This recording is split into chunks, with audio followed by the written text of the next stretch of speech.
It's true. People communicate differently. They express themselves in different ways and interpret others using various perceptual strategies, which can sometimes cause more confusion than understanding. You do the same. Because of your personality style, you interpret, or sometimes misinterpret, other people in ways that they may not anticipate. Today we will be focusing on the divide between introverts and extroverts. You will learn the key differences between these personality types and enter the mind of an introvert. This video will also include a guide for extroverts to consider when interacting with more reserved counterparts. But first, let's consider the fundamentals of these personality types. Much theory has been developed on interpersonal communication, and most of it is centered on understanding the personality style of the person with whom you need to communicate. The Myers-Briggs Type Indicator test, taken by millions of people each year, can be useful in understanding other people's communication styles. The test is divided into 4 sections based on personal preferences like where you focus your attention, the way you take in information, the way you make decisions, and how you deal with the outer world.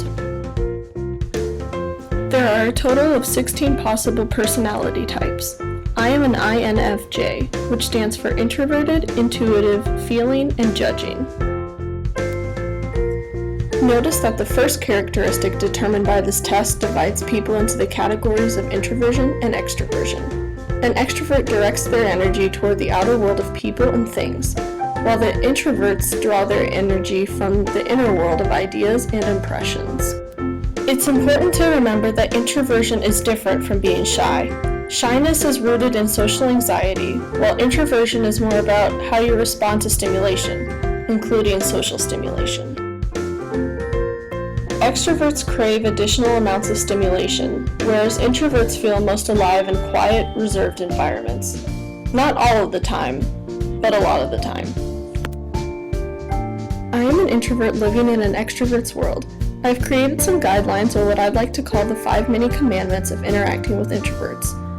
Please consider the following recommendations for future interactions with us introverts. Introverts have a deep inherent need for privacy, and we get embarrassed easily by either public praise or criticism. Please give us time to consider and reflect. Allow us time to process and give advance notice whenever possible. We like to process, rehearse, reevaluate, and test ideas before bringing them to the table. It's a scientific fact that our brains are different from the brains of extroverts. When information enters our brains, it travels down a longer pathway, including areas associated with self-reflection, empathy, planning, and evaluating. This means that we process information more thoroughly and deeply. Consider written communication. We are better thinkers than speakers. If you want to know what we really think, ask us to write about our thoughts, or ask us something and tell us we don't have to answer right away. Give us time to think and process. We put a lot of thought into the few words that we do say, so interruptions can be really frustrating. As you chatter away, we are desperately clinging to our last thought with the hope that you'll let us spit it out. A good way to care for us introverts is to let us finish what we're saying, and then add to the topic.